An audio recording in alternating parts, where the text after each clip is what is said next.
ideas that we are considering within our community. And so the city council takes an opportunity before a regular work session or before a regular meeting on multiple occasions where we meet, have dinner, and discuss and get updated on specific items of importance to the city. And this time it's about retail strategies. So about 3.5 years ago, the city started an agreement with this company called Retail Strategies, and they have been working with us since then to help us locate and attract retail, and so that includes restaurants as well as a traditional store type retail. And part of their services is they come out and take a tour of the market and take a look at things. And so this year we were able to kind of coordinate that with the council meeting, and so I wanted them to come and kind of talk with you about the efforts that they're making, and sort of as an extension of city staff. They talk with some of the local developers, landowners, real estate agents, all those to try to just assist them to make connections with the community. So I'm going to turn the time over to Scott Van Cannon and Joe Strauss, Retail Strategies. Welcome.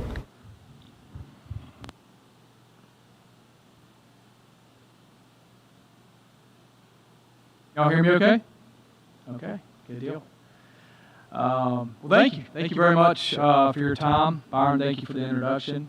Certainly enjoyed working with both Byron and Mark over the past few years. Enjoyed working for your wonderful community. Always good to come up here. We usually get to Hermiston once a year just to kind of reset our eyes on the market, identify really real estate opportunities, and obviously meet with Byron and Mark. I know we have a few new council members since we entered into agreement with the city, so I kind of want to start back a little bit on who we are, what we do, why we're here, what we've been doing.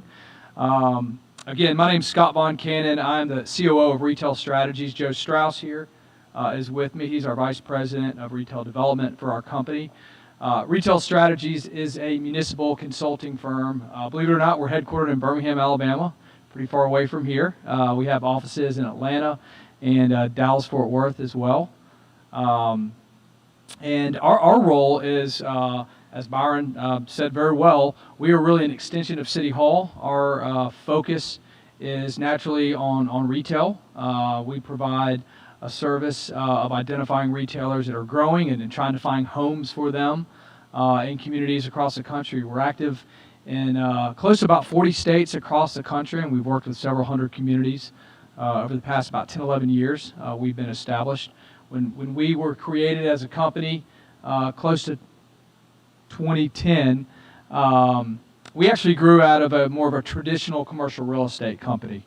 So the expertise and really the value that we bring to a lot of our municipal clients is the deep knowledge and understanding of commercial real estate and being able to really speak that language with the retailers themselves, the developers, and the commercial real estate agents, and the connections. This is very much who you know, not always what you know industry. So being able to pick up the phone and speak to the real estate director for Lowe's or Home Depot or Chick-fil-A or Dollar General, McDonald's, whomever it may be, goes a long way in our industry.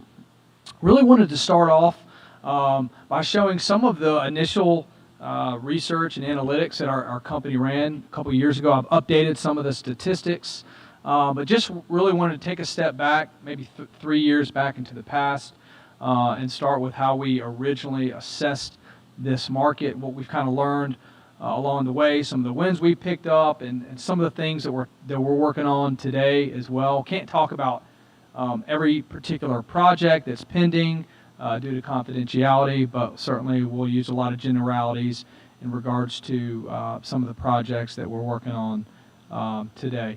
Definitely want this to be open dialogue, back and forth. Please don't feel that we are presenting to you. If you have a question midway, feel free to interrupt me and ask a question, and we'll go from there.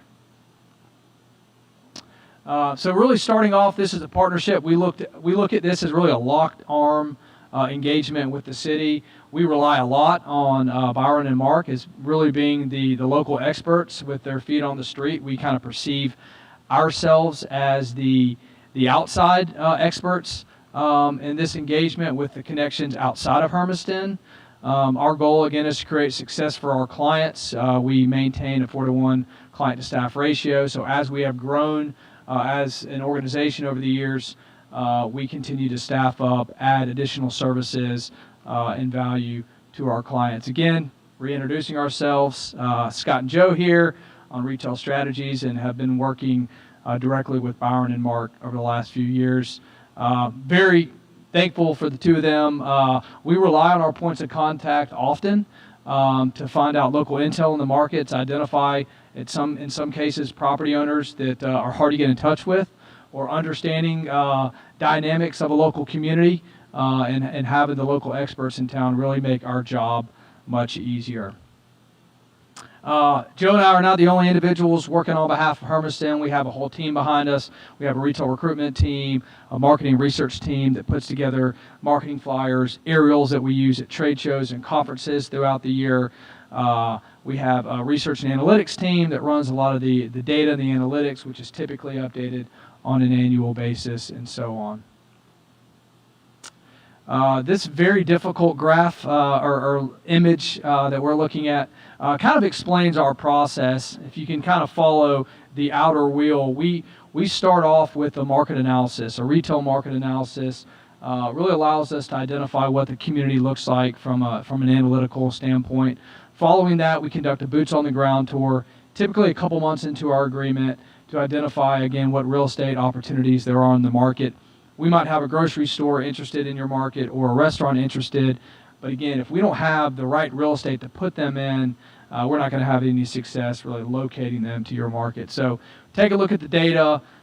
We conduct a boots on the ground tour, and we really combine those factors to put together a recruitment plan, and kind of taking a look into that as we speak. If you look at the bottom left portion of this slide, again, I know this was awfully wordy, but time, resources, experience, and connections, that's a lot of what we're typically bringing to our clients that in a lot of cases they just do not have either the time, the resources, the experience or knowledge, or the connections within our industry. So we're going to keep it very high level as far as data and analytics, but we're going to look at some of the things that we typically look at when we're trying to understand a market.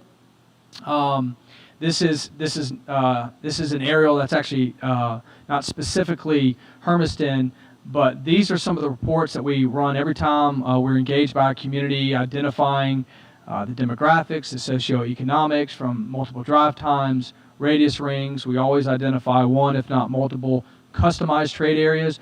We're not really going to talk about the population much to retailers of Hermiston's population. We really want to identify the distance people are currently willing to drive to come into town to shop at the local Home Depot or the grocery store or the Walmart or whomever. Psychographic profile really allows us to go beyond the demographics and figure out what type of consumers are in this market, and then we can really segment this community and match it up to other peer communities. From that, we're able to identify retailers that have a propensity to locate in markets similar to Hermiston in this case, but have yet to locate in this market. You can kind of get an idea of we obviously subscribe to all kinds of subscriptions, and we cross-reference through a bunch of different database resources to ensure we have the most up-to-date and accurate data. So this is really kind of how maybe a citizen would look at your market. You guys might look at it as the city population, maybe the CBSA, but we like to go beyond that. This is how a retailer would look at your market, looking at drive times, radius rings, dot density maps, which are a little tough to see as far as zoomed out as we are. The different shades of blue and yellow there, those are different income levels. And again, this is how typically a retailer or a retail developer would really assess or analyze this market. You can see really cutting that down into 6 different trade areas. We have 3 radius trade areas, 5 drive times, all located there. And then we can get pretty detailed into what we're looking at, how many households are from each trade area, what's the the growth rate, what's the income, the average age, home value, and so on. Every retailer is very different. What Starbucks, for instance, and I know I'm using some names that are already located in this market, so I'm just using some examples, but what Starbucks would want to look at is going to be much different than what Home Depot would want to look at as far as demographics go. Starbucks, any coffee shop, any restaurant user is typically going to care more about how many cars are on the road, how convenient is it to get to this site. People are only willing to drive so far to get a cup of coffee as opposed to purchase lumber or larger products. So we have to customize our data sets depending on who our audience is and who we're speaking on. We have mobile data collection as well. You're looking at a couple examples of data maps. As you can see, the Bells is on there. That was obviously when they were open and operating. This report allows us to drop a pin on an actual retailer or a place in town, and it'll spit out a map, kind of almost a heat map of where people are driving from to shop at that location. It's all done through our cell phones, all the apps that we download and subscribe to, and nobody reads the terms and conditions. We just scroll and say, yes, I accept. In a lot of cases, believe it or not, we are allowing our whereabouts to be tracked to a degree. I understand, yes, it sounds very Big Brotherish, but it is the reality that we live in. Companies like us are able to purchase that data and actually market it to retailers to really prove an area. We all know that consumers are driving from well outside city limits, to purchase goods and services here in Hermiston. But when we're talking to a decision maker in Chicago or Philadelphia, Charlotte or New York about why they need to open a store in Hermiston, a quick glance might show the city's population or just the demographics, the income levels from the city, and we want to tell a greater and larger story to the retailer. So these mobile data reports allow us to identify a geographic range of which people are coming from, surrounding communities. We actually have the ability to prove that. We used to use our gut and intuition 4 or 5 years ago. Now the data is out there. We can actually prove this to retailers and allow them to take maybe a second look at a market that they otherwise might have passed upon.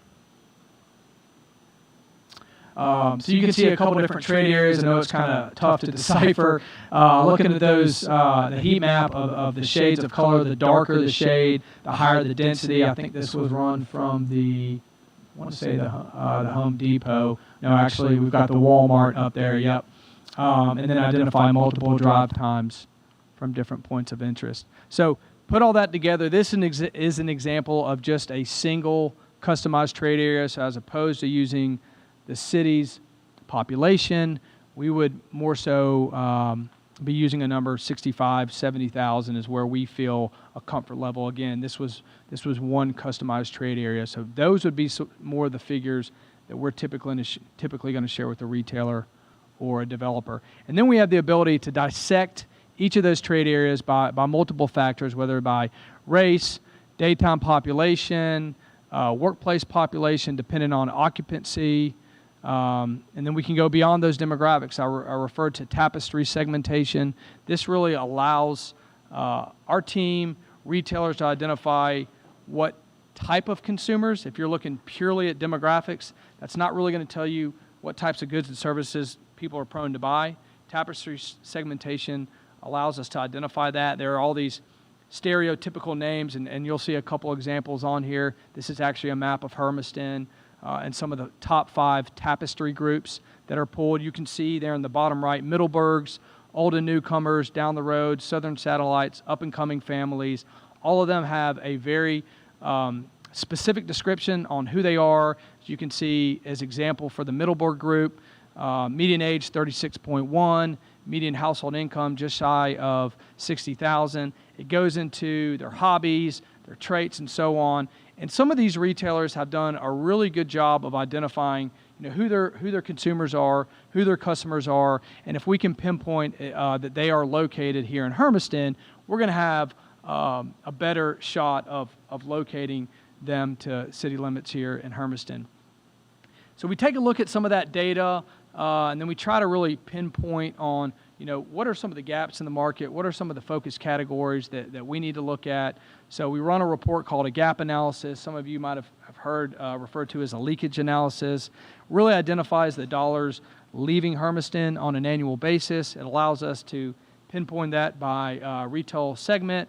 Naturally, you're going to have folks leaving Hermiston probably to go north to the Tri-Cities area and so on. So we can really put that into words, into an analytical report, and share that again with retailers. Peer analysis is another report that we use, and I mentioned earlier, this allows us to identify peer communities, typically across the region, that look like Hermiston on paper, similar population size, similar growth patterns, similar demographics, similar tapestry groups, and so on.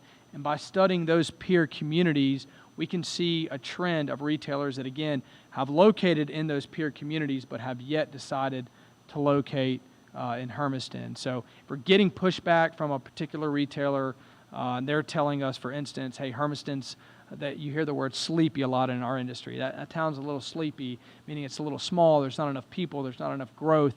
If we can prove that they have 4, 5, 6 locations in other peer, like communities, it allows them to take a second look at your community where they otherwise, again, might have not. So you can see, looking at the leakage report, roughly $80 million leaves this community on an annual basis. I don't want that number to shock anyone. Leakage is natural. Every city has it. New York City has leakage, and you're never going to be able to completely erase and eradicate your leakage. The goal is to identify some of the missing categories and to really chip away at that number, keep dollars local by recruiting some of the businesses and the categories that are missing as well. Any questions? I know I'm moving a little quick. Yes, sir. Thank you for the presentation. I know maybe this question might be answered as the presentation goes on, but knowing that you've been here in partnership for 3 years, in the last few years, we've actually had recent developments, at least with Washington-Oregon border. So before, Oregon residents, at least here, could go to Washington, purchase products, and still receive still have to pay no tax on that. That's recently changed. So I guess my question is, has that impacted the leakage or leaving the city? Well, we know the leakage, and I don't have the leakage number for 2020. I think this is 2018. The leakage number has come down. Now, we've had a couple new retailers enter this market, and we know that does affect employment in certain states, one over the others. For instance, we work with some towns in Washington, and there have been multiple retailers that have told us we have chosen to open a location in Idaho due to the minimum wage that was forced upon in Washington, for instance. Similar but different scenario. So there is certainly an impact, and I know the leakage number has come down the last couple years here in Hermiston. Thank you. Yep. This is just a snapshot of the actual peer analysis report, but you can see, again, I know I apologize, it's kind of tough. Looking at, this is a 10-minute drive time, so again, we are not looking at city limits. Don't really care about the city limits. That's not very relevant in the industry, but we are using one example of a trade area looking at 10 minutes out. So have about 26,000 people roughly in the Hermiston area, and you can see some similar figures here in towns in Washington, Colorado, and Oregon, and so on. So again, this is an example of some of the markets that we would be able to study, identify retailers that are in those markets, and again, have yet to have locate here. The market supply, this column is really the combination of all of the businesses that are doing business here in Hermiston and what that kind of supply looks like. So we really want those numbers to be at least somewhat similar as well. This is how we stack compared to our peers. So this is a peer average. The column's in green, and you can see in some categories we outweigh our peer average, and others we are below. So we try to focus on some of the categories where we have less than our peer average does. And again, that again helps us and allows us to identify what categories, what sectors we really want to focus on. So that's a lot of data, analytics, try to keep it very high level. In my opinion, the analytics are very important, but they're probably about 10% of what actually allows us to have success in our markets. Again, real estate is everything. We can have 1 million retailers telling us we want to be in Hermiston tomorrow. If we don't have the right site, we'll never land them here in town. Retailers are very fickle by nature. They know who their customers are, and they know what drives success. So trying to force a retailer to take a site that they don't want to take, you will never be successful in that endeavor. I promise. We tried every day. We beat our heads against the wall. Telling Starbucks, for instance, you need to be on the PM side of the road, on the PM side of the road, which is terminology in our industry. Basically, the side of the road where people are driving on the way home from, it's going to be a hard battle. Typically, they want those cars, leaving town in the morning. Hermiston is a very balanced market, whereas some other markets are very obvious where the cars are going in the AM, where they're coming in the PM, and so on. Naturally, grocery stores typically want to be on the PM side of the road. You're leaving work, you want to make it easy, get those groceries on the way home, and so on. So this part of our focus is really trying to understand the real estate, what sites are available, what are good sites, and so on. Again, we conduct that boots on the ground tour to really identify the opportunities. You can see here that these are just some of the tidbits that we're trying to pick up on that boots on the ground tour. We have a software system that allows us to geolocate these sites. Our goal is to figure out who owns them, who is the real estate agent that represents that owner, how large is that site, is it for sale? If it's not, could it be for sale? If so, what's the price? If it's a shopping center, what are the vacancies? How large are they? What's the asking rent per square foot? What are the triple nets? Because those are all the questions that we are going to receive from the retailers that we reach out to. Our job essentially is to make it very simple for retailers to make a decision about your market. We want to kind of do all the dirty and hard work for them and tie a pretty pink bow and say, choose this market and choose this site. A lot of times we have retailers tell us, yeah, we take a look at Hermiston, what you got? And they want to find that perfect site. That they want to be on a lot of them want to be on the corner of Main and Main, where all the cars are, with great access, with great visibility, and they don't want to pay a lot of money. Hence, what makes the job challenging at times.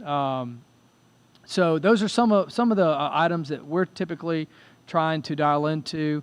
You can see this is an aerial of Hermiston. I apologize, the slide looks a little foggy there, but that's just identifying, where the retailers are located. I know it looks like a very simple map or aerial. It's a very powerful tool to share with the retailer. They can really assess your market in about 5 minutes.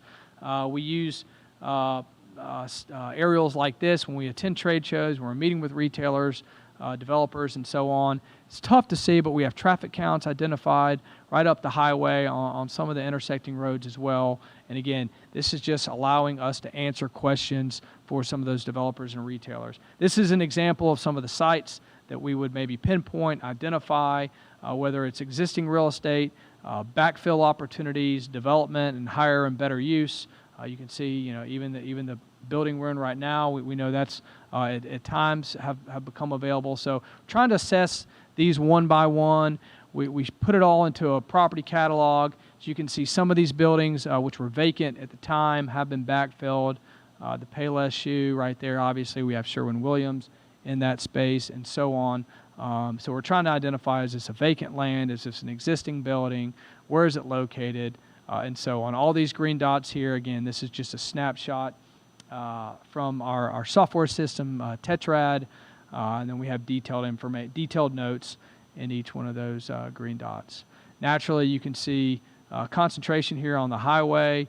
That's by no mistake. Retailers want to be where retailers are already located. They want to be right next door to their competitors.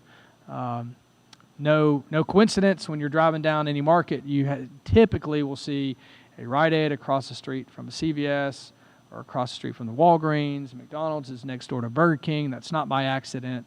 They do want to be close to their competition. They do not want to separate from their competition.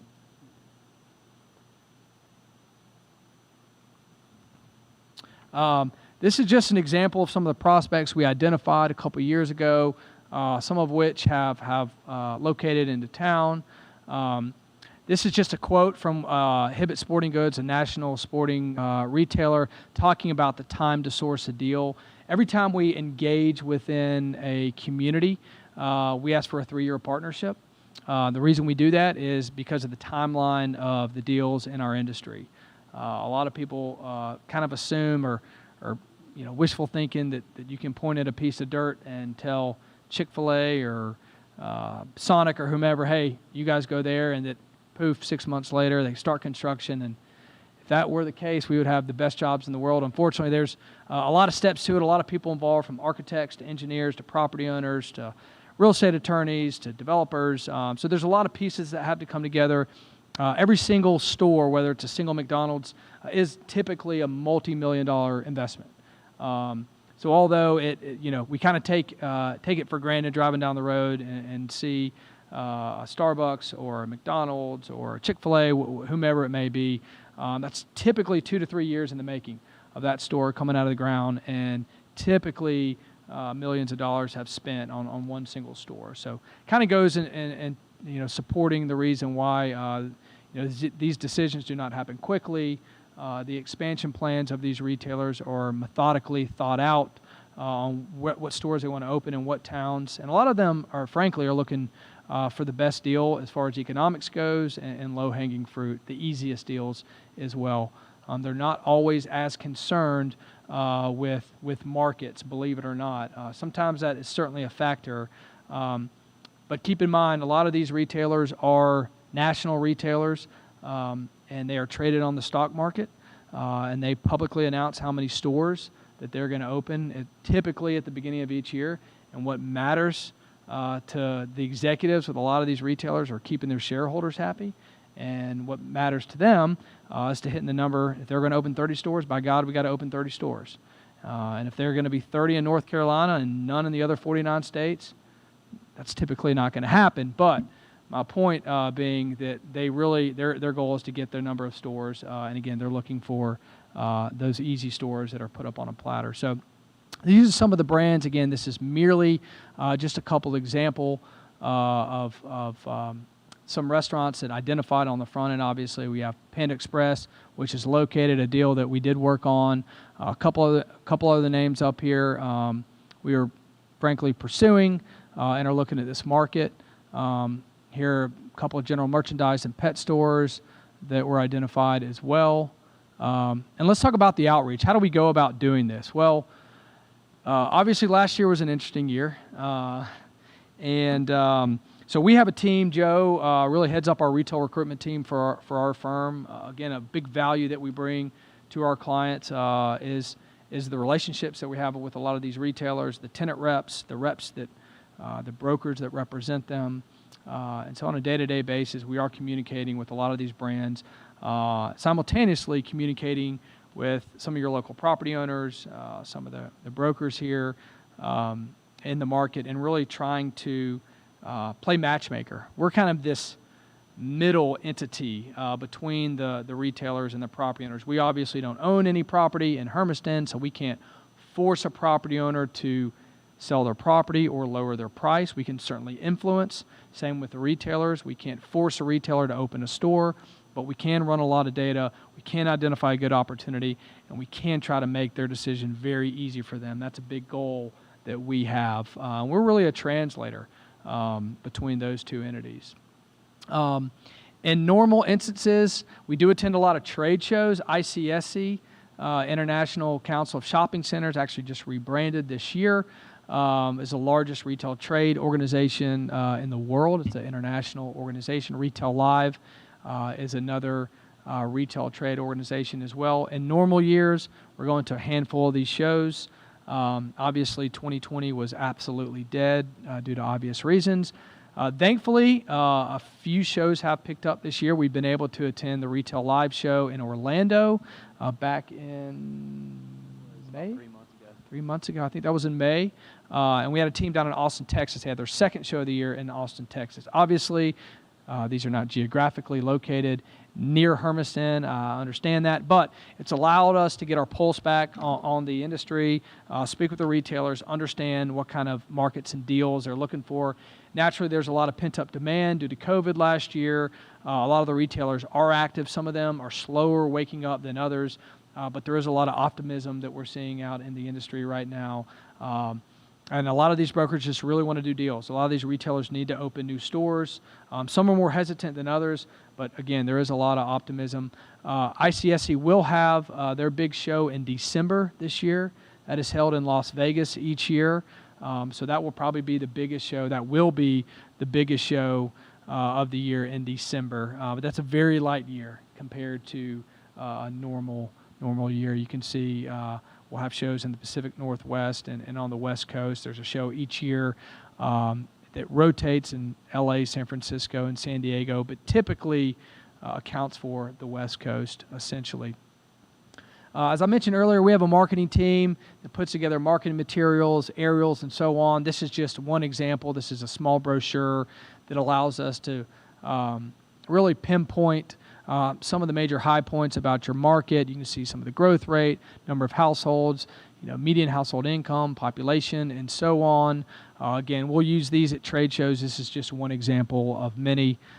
We also have other resources that we share. We have Basecamp, which is an online platform that we use to collaborate with our clients. Both Mark and Byron have access to that. Typically, we have newsletters that go out on a regular basis. We have just information that goes out about our industry, the trends, and so on. During COVID, naturally, we had to pivot quite a bit. We were able to provide a lot of resources for our clients regarding funds that the federal government was going out. We were able to share stories about what other communities were doing, just to really think outside of the box, get creative on how can we help our local businesses, how can we help our current businesses during such a devastating time for our clients. And so those are some of the resources we're providing in addition to the day-to-day work that we're doing. But again, just really top level down, discovering your market, identifying it from an analytical standpoint, focusing on some of the properties, making those connections, and then implementing that process. So I've thrown a lot at you. With that being said, I certainly want to open up to any questions and get into specifics and just open it up for questions. Well, I'll lead off with the questions. So this is the third year of your contract, is that right? We're in the fourth. Yeah, just started fourth. That's year. right. So we doing another rolling 3-year contract? Is that the deal? What's it cost us for this? I think it's 30 or I think it might be 25 a year. I don't know. It might be 30. I like his price better. Right? Don't quote me on that. So I guess a couple questions. As far as outcomes go, all of us are based on productivity, and the Sure. outcomes based on, what you've marketed to us and what you've actually shown us. And so, what sort of outcomes from this investment have you brought to Hermiston? Sure. Well, really the first deal that we worked on, obviously when the Fiesta box went dark, that was obviously a focus property for us. We were able to get Grocery Outlet into that location, which they did not take the entire box. They took a portion of it. We have been working to backfill the adjacent space for quite some time now. We had a deal teed up in the latter part of 2019. Right before COVID. COVID obviously for a time it killed the deal. And it's another national retailer. That deal has been on life support on and off. The landlord rep, the individual that represented the shopping center owner, unfortunately passed away earlier this year. And that obviously put it back on a hold. We've been speaking with his colleague, and that deal is still ongoing. And we're hopeful that will close by the end of this year. That's been an abnormally long transaction, especially considering there's no new construction. It's just taken second generation space.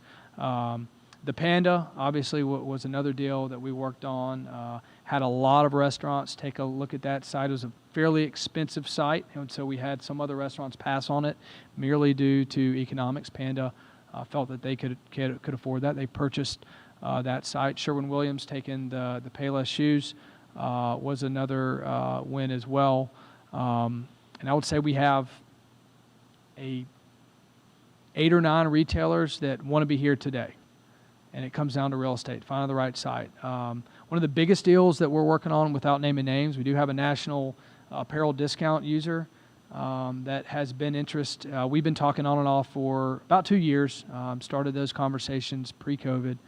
And we're working on a potentially a ground-up new development project.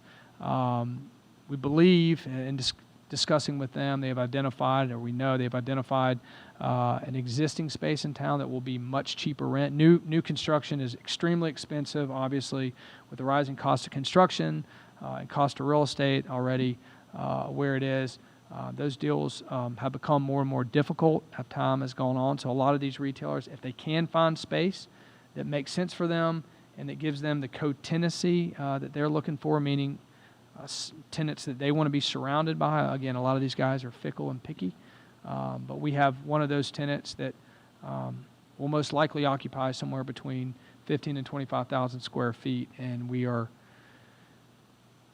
optimistic that will close by the end of this year as well. Outside of that, we have a handful of restaurants that have continued to pursue sites in town. We have a national chicken user that is negotiating on a site as we speak. We have a general merchandise user that has been looking for sites for well over a year and has put a couple under contract. Those deals have died. And they pursued other sites. So there's a lot of activity right now, obviously, with COVID kind of slowly, I say this and we're all wearing masks, but we are optimistic that we are getting over this final hump, and some things will open up, but there is a lot of activity out there. Excellent, thank you. The other question I had too was a lot of the data that you showed us, and maybe this was old presentation, was 17, 18 data. Obviously the census came out with some updated data. Is your data updated like instantly with new information, or how do you keep that stuff fresh? Great question. We do get annual updates each year from our data provider. We will get census updates down to the local level. We're hearing in the next, I think, 60 days. So obviously census numbers came out earlier this year. A lot of those were more national, statewide figures. And so our data provider has to take all that information, and they have, you're asking the wrong guy. I'm a real estate guy, not an analytics guy, but what I can tell you is they have to format it into their form, and we're supposed to get our copy in the next 60 days. Other questions, Council? Yes, Ms. Myers? When you have old data, how does that work? No. We have, we'll have up to 2020 estimates on all of our market. And some of the slides were slides that were created, again, 3 years ago when we did the original boots on the ground assessment and so on. We do update our data on an annual basis. So all of our marketing materials, when we go out, things we're sending out an email every day are updated up to 2020 estimates. Okay. Yes, Ms. Peters? Do you see one from Nordstrom's? half a million population. We got you one. Yeah. So my question comes down to, I don't know, is this working, or is it going to be one of those ones with an attitude? Okay. So Hermiston is, yes, it's property and it's a tax base, but it's also a community. It's a people. It's a culture. Sure. So when you are bringing in these businesses, are you taking that into account and trying to find ones that, speak to ones that are going to mesh well with who we are as a community? Yep. And, when you're talking about, the makeup of the population and what is it that, we as a community actually need beyond just, restaurants are great, national chains are great, Yeah. but we need things as a community that are going to take up those properties.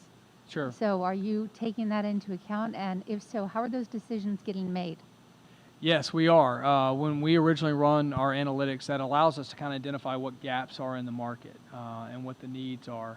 The last thing we want to do is perceive as coming in and trying to wipe out any local businesses. What we really want to do is identify, where the gaps are in the market and try to focus on some of those gaps to bring in some of the needs that aren't currently provided in the market.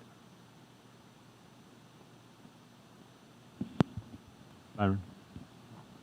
I just wanted to also address, when they initially came, the first time they came here, they met with a lot of the local real estate community, some landowners, different things to try to get that sense of, what's out there and what the needs are, as well as kind of looking at the data. So they have tried to keep a pulse on the community when they're not from the community. Yeah, and again, we acknowledge we're the outsiders looking in, and I think that's a great perspective to have, but also knowing what the local needs are. There's a lot of communication between our team, local brokers, the local property owners, trying to understand the needs, and so that really helps. And again, we rely on Mark and Byron as well to help us kind of feel that pulse.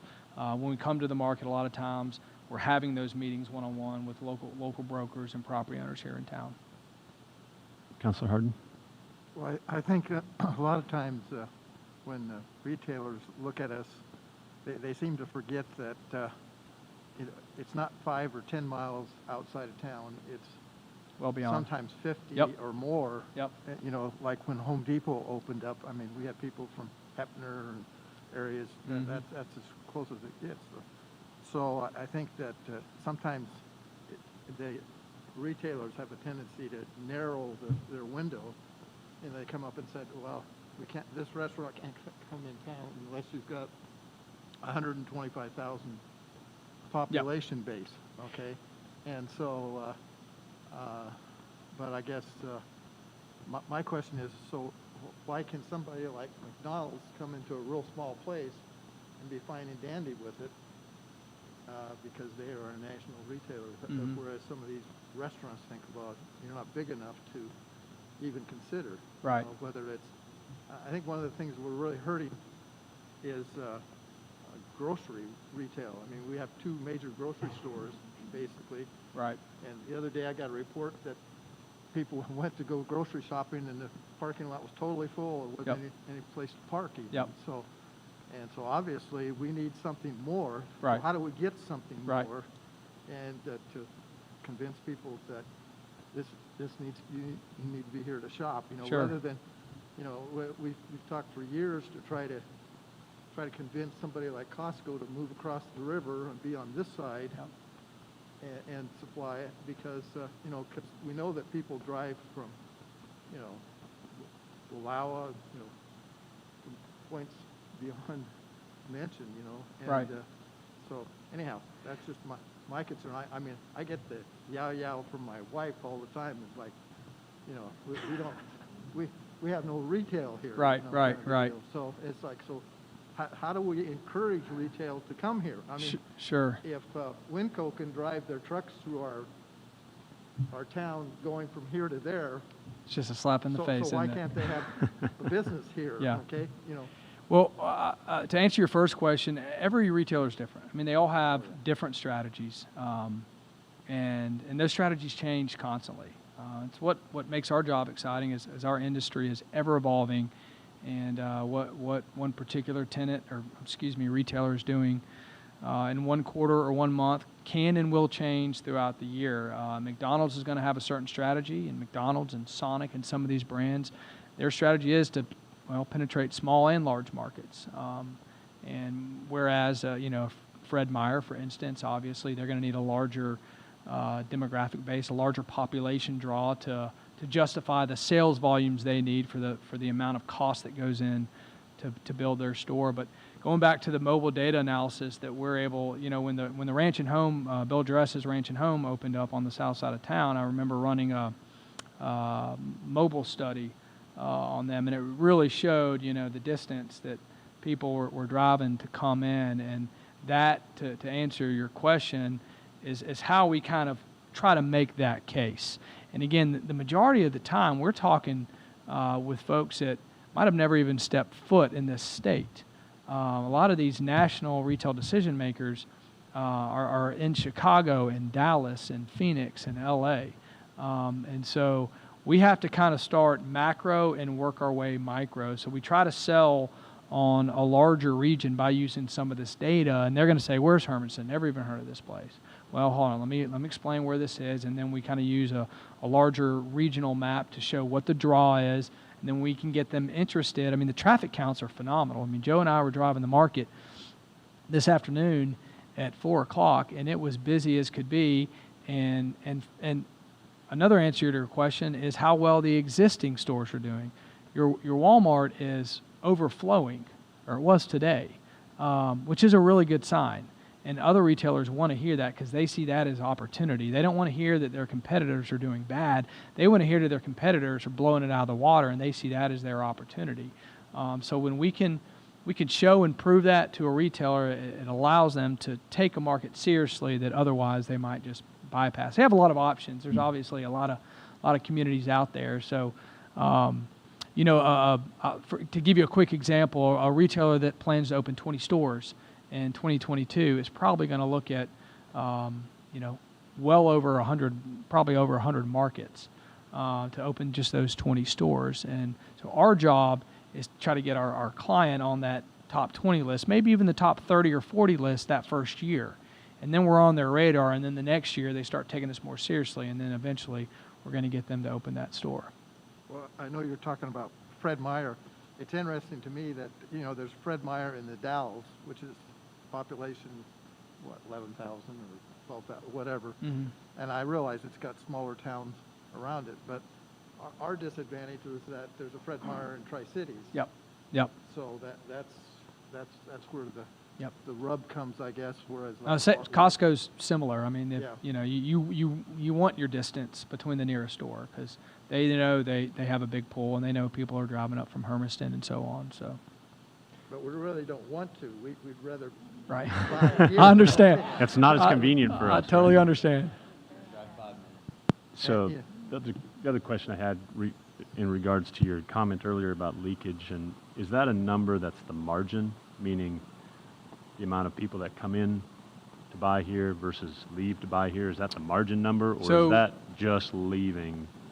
Leakage can be very subjective, but leaving, to answer your Okay. question. That's a dollar amount on, again, depending on how and where you run that report. I can run the report from the Hermiston city limits. I can run the report from the customized trade area of 65,000 people that we identified, which is a geographic oblong shape. And so that gap number will shift, but wherever you run it from, let's say you run it from Hermiston city limits, what it's measuring is the people that are located and live within the city limits, where those dollars are spent in the case of the gap, out, and how many. So if you're running a gap analysis in Hermiston city limits and it says $80 million, that means $80 million of the citizens' dollars are being spent outside of the city limits. If that makes sense. So it's not necessarily being spent across the river in Tri-Cities. No, not necessarily. No. It could be And spent again, in Portland leakage. or If Seattle you fly to or Boise. Seattle next week and you spend $500 at retailers there, that's going to be $500 of leakage in your market.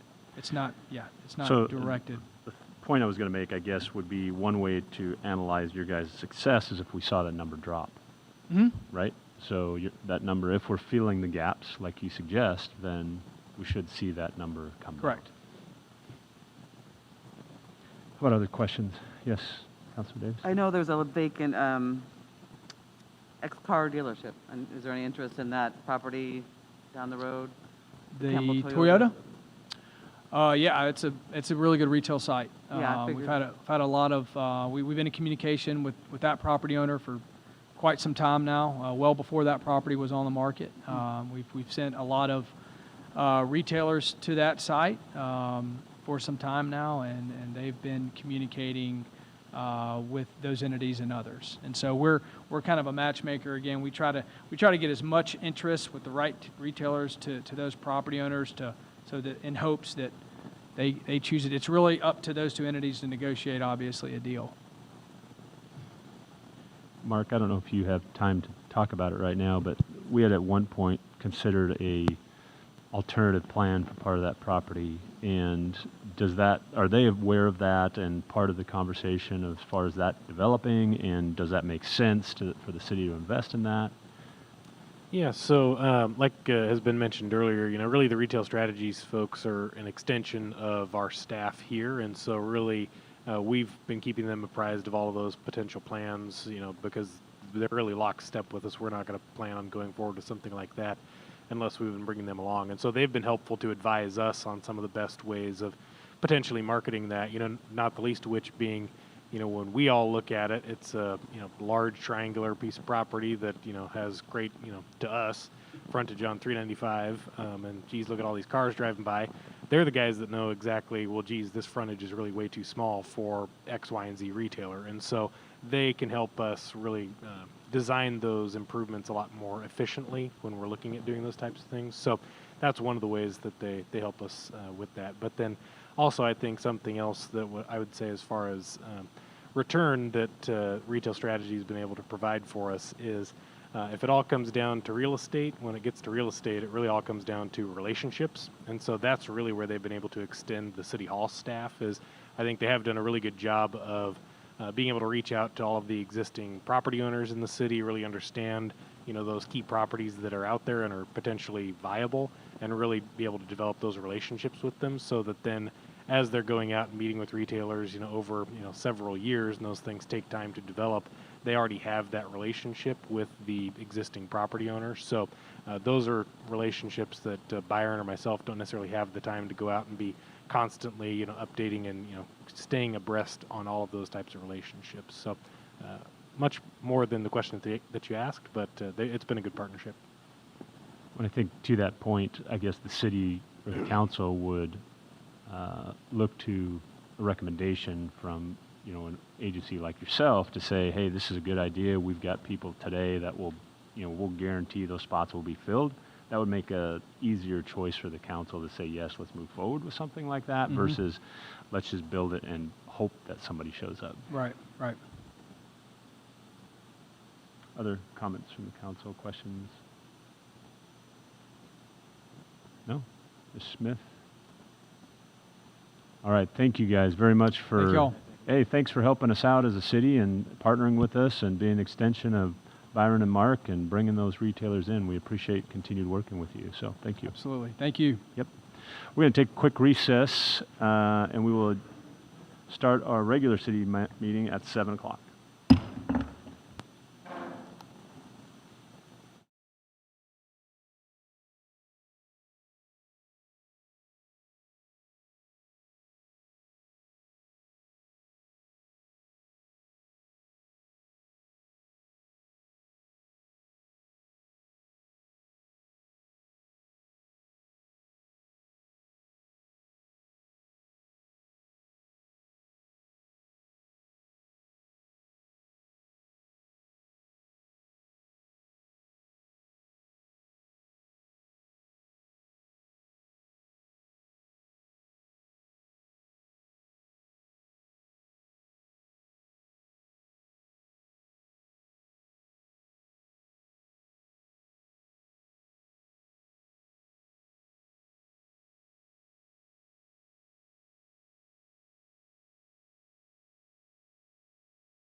So welcome to the Hermiston City Council on Urban Renewal meeting for September 13th, 2021. If you're just now joining us, City Council had a work session prior to its City Council meeting to discuss our relationship with retail strategies and get an update on their progress. We have a declaration of a quorum. One member is excused.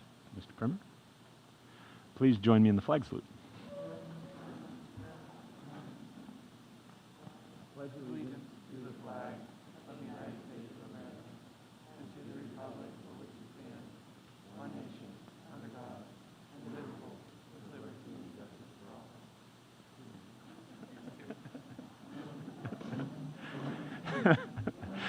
We normally have it in a different location, and tonight it startled me. I almost didn't know what my pledge was. So, all right, 8 changes this evening, Mr. Smith. Okay. So we do have a presentation this evening from the Hermiston School District, and I see Mr. Bacon sitting out there. So let's invite you up and give us an update on what's going on at the school district. Well, good evening. Welcome. Get over here. I left those amazing reader glasses, so we'll see how well it goes here tonight. I know. Well, do you have any extra? Like Yeah, what's? Should carry around it. Yeah, thanks. Yeah, I know, right? Jumping in, construction update. Drive by Rocky Heights, and they're going vertical. So that's pretty exciting to start seeing that happen. Loma Vista, they're still working on the foundation, getting it set and prepared to start going vertical as well. We have the high school their addition portion is in the designing phases right now. And then coming up on the 21st, let's see how well memory is, 21st of September, we're going to have the ribbon cutting for the softball field just before their slow pitch game, I think with Sunnyside, if I remember correctly. Yep, with Sunnyside. So that'll be happening around 3:30-ish on the 21st. Athletics, we're seeing a increase in participation that we were not expecting. Over the last year with COVID, we saw our lowest numbers that we've seen in a long time, and we had some concerns about what we'd see when we rolled out fall sports. Well, for the first time, we now have 4 volleyball teams at the high school due to the numbers, and I can't remember the number that Larry gave us for the middle school volleyball, but it was through the roof. I mean, they were pushing 140-ish in that range. I mean, just a ton of kids coming out. Football is staying pretty steady. That's the only sport that hasn't grown, but compared to the numbers that we saw over the COVID time, they're back up. They're over 100 kids out for football as well. So, our slow pitch numbers, granted it's a new program, but it's growing as well. And what it's showing us is that our kids are starving and they're ready to go, and that's exciting. So the more kids we can get involved, the better. We're seeing some of the same across with our different ASB clubs and organizations as well, Larry said. So again, something else to be excited about for our kids.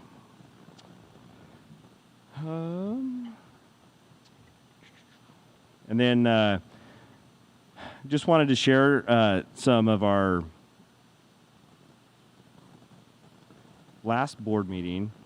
Jared Farley, who's our Director of Elementary Instruction, and then Scott Depew, our Director of Secondary Instruction, provided a presentation, and I will not go anywhere near in depth that they went, but they were able to share out the Department of Education's ELD, so our English language learners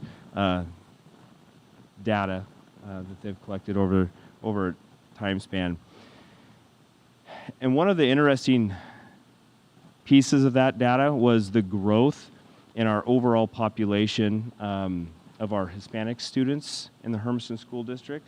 And since 2000 and 15, we've seen over an 11% increase in our Hispanic population in the Hermiston School District, and our Caucasian has dropped 12%. So in 2011, we had 45% of our students identified as Hispanic and 52% white. And then now in 2021, we're at 56% identify as Hispanic and 40% identify as white. And so it's really interesting to see how that demographics has changed over that course of time. And it has brought some challenges, and it's also brought some really exciting moments for the district. Our graduation rate, we've seen a steady 18% increase in graduation rate for our Hispanic students, and that is phenomenal, and which is above where the state average has been. One of the challenges we have is we've also seen a 20% growth with our white population as well. So our challenges of what we have out of that is to make sure that that growth is the same across the board. And so that's one of the focus points that we'll be having as Jared and Scott are working this year with staff. And this caught me by surprise. And so we have some students are identified as limited or interrupted schooling. So students that have interrupted schooling, so rather they're migrant, moving in and out, or interrupted, maybe periods of time do not attend school. The data show that we have the second largest population of students that meet that definition in the state of Oregon, second to Hillsborough. And so that was a real interesting, realization for everybody to realize that the impact of our students missing and coming and going with school, and what supports we can throw in there to try and help mitigate that. And that there is not an answer at this time, but we are working at that. We also have the 10th largest number of migrant students in the state of Oregon. And I think last year, our numbers, we were right in the, I think it was about 260 students. This year, when the data comes out, we're expecting to move up in that poll, and approximately 350 students is what our estimation is going to be. So again, what are we going to be able to do to provide support for our students that are in and out of our classes throughout the year? And as a teaser, next meeting, I'll be able to share some information with you on the work that is being done with Amazon and our Think Big Spaces, and what's Mr. Terrio, a technology teacher at the high school, is doing with his intro students and his independent students. So there will be some neat things on being able to talk about what they're doing with their sports analytical program that they're working with Amazon on. So that's what's going on. Thank you, Mr. Bacon. I was glad to see the governor allow local control for the discussion around activities and athletics, and allowing those to be decided locally, and that Hermiston School District is still continuing to provide activities and athletics. I think it's hugely important that our kids stay engaged. One of the processes that we keep the hooks in the kids was, all of the activities and athletics, and that sometimes motivates kids to do better in school, so that they pass their classes, so that they get the grades, so that they can stay on the field and or participate in an activity. So I'm glad Hermiston School District chose to continue participation. I think that's hugely important. So please pass that along for me. Well, the other thing I'd like to give you guys kudos for is your guys' waiving of extracurricular fees this year. Hugely, not just for a certain specific group, but for everybody. And so I think that's amazing of you guys, as well as feeding kids for free again this year. We don't realize as a society what a resource school districts are to our families, and some of those kids may be the only meal they get. And so if we can engage them, keep them engaged in activities, feed them, hopefully it's a positive outcome, not only in an educational standpoint, but from a social standpoint. So thank the Hermiston School Board and the administration team for those wonderful ideas for our community. Thank you. Other comments? Yes, Councilor Peterson? So on top of sports, are you doing any non-sport activities, clubs, that sort of thing? And I promise I'm not asking this so I can bug my high schooler. Although if that comes up, then, But why not? then okay. But are there clubs and that sort of thing that are not necessarily physical fitness related? Yes. So all of the programs that we offered prior to COVID are up and going. So our drama, I just had a conversation with our theatrical folks on what they're planning to do. Here's the year rolls out. Our music classes, they're getting ready to get their practices going for their evening performances. So across the board, where kids are involved in rolling. Other comments? You know, I'd also throw a shout out to your kennel club. I went to the volleyball game the other night, and it was impressive. The student turnout that was there for a volleyball game. It was right up there with a regular basketball game, which is usually your largest turnout. And so I was impressed with their ability to get all the kids out there, and it really, I think, helped those kids root them on and get the win that night. So pass along that. I will. Well, and to build onto that, it was really cool. The soccer game went into overtime. So right after the volleyball games finished out, that crew Went right out headed out to the stadium and continued it on that night. So Awesome. Good for them. it is neat to see that involvement. Good for them. Yes, Councilor Brown. Mr. Bacon, I was really encouraged also by the numbers and how the demographics are looking like in the school district. I think it's also kind of a reflection of how the city and the community looks like as well. I've talked about this before, but I'd like to see and I'd like to know maybe what the school district is doing to try to reflect that population and their teaching population as well. As you stated, it's about 56% Latino in the schools, but yeah, we have 5% teachers that are Latino. And I know that there's a lot of rubber band kids that are making their way back. I think that is kudos to the school district, but I also think that's also end result for, I guess, honestly, a lot of student loans and a lot of what this generation is being burdened with. And so a lot of people end up coming back home as a jump start rather than, stay at a city wherever they might be. So I'd like to see programs or incentives or something done for that to actually match, for representation to be seen at the school district as well, because we see on the council it is very important, and so I'd like to see that in our district as well. We've been able to work, we began this fall actually, working with Blue Mountain on a Grow Your Own program. And so really just trying to get our kids that are excited about education and get them involved in it. And it's, I'll use the word fast track program to getting your degree in education. They're working with Eastern Oregon. This is the very first time we've gone. I know we have one individual who is of Latino origin background and that has entered the program and will be the first one to go through it for us. I met with Grand Canyon University on Monday. Wait, what is today? I guess Thursday.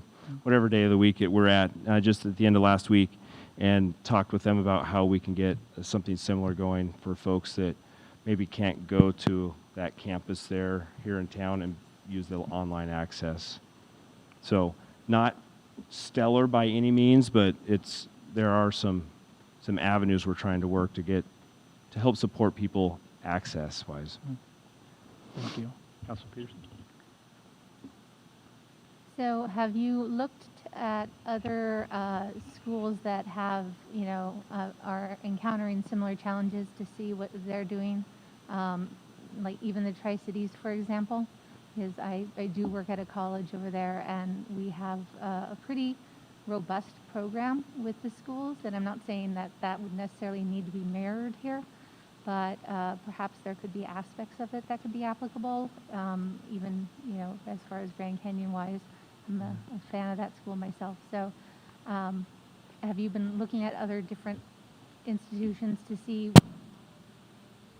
So we've talked to 2 different Oregon districts that have been through the process and started. We have not reached out to the Tri-City schools at this point, just mainly, well, I'll just be straightforward. We're just getting going with it, and once we can get COVID kind of behind us a little bit and get our feet under us, we hope to make it a little more robust than what it is.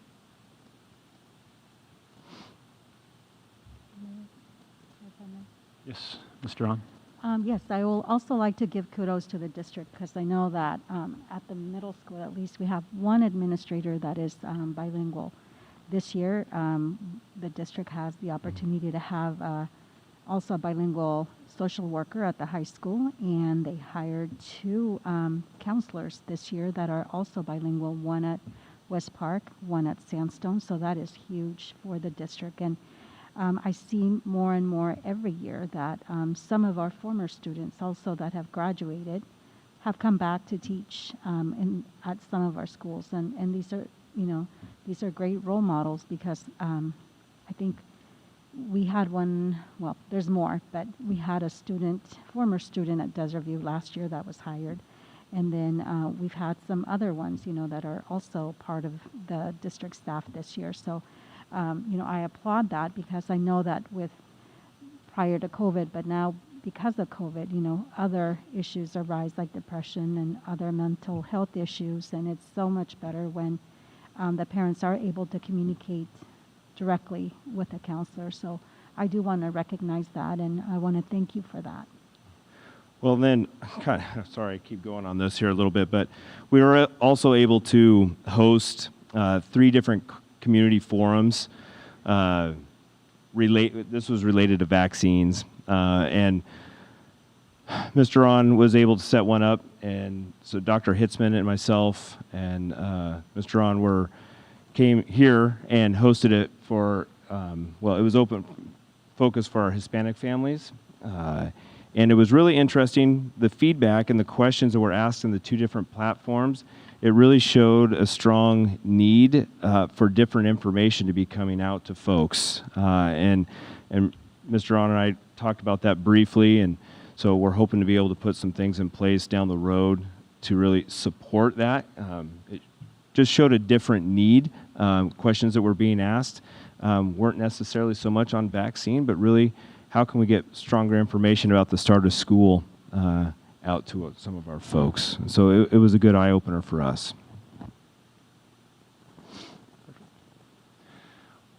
Mr. Bacon, I know we always challenge you with great questions that I'm sure a lot of our other community members are thinking, so I appreciate your willingness to come each week and take on those questions and answer them as truthfully and honestly as you possibly can. So don't mean to challenge you or make this difficult, but obviously inquiring minds want to know, so thank you. Vaccine, let's do it. All right, I'm ready. All right.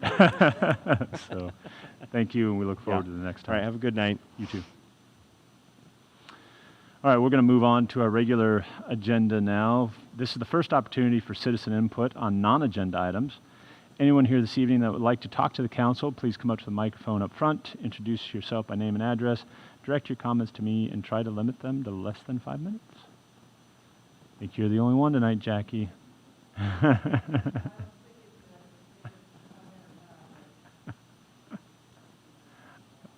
Okay. All right, we're going to move on to the consent agenda items A through H. Are any of those needing to be pulled? Seeing none, is there any public comment on the consent agenda items? Seeing none, can I get a motion to approve consent agenda items A through H? So moved. Been moved by Councilor Davis, seconded by Councilor Harden, that we approve consent agenda items A through H as presented. Roll call. Yes. Yes. Yes. Yes. Yes. Yes. Motion passes unanimously, 7-0. You guys should be happy to know that we have 2 EOTech vacancies being filled Yes. tonight. So I think that will give us a full board, won't it? Be full. Yeah, exciting for EOTech.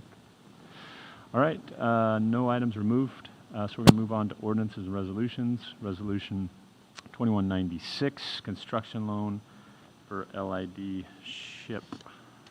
Mr. Smith. Yes, so the largest portion of funding for our South Hermiston Industrial Park improvements is a grant from the EDA, the Economic Development Administration. And as most federal grants are, they are reimbursement, so we need to front the money.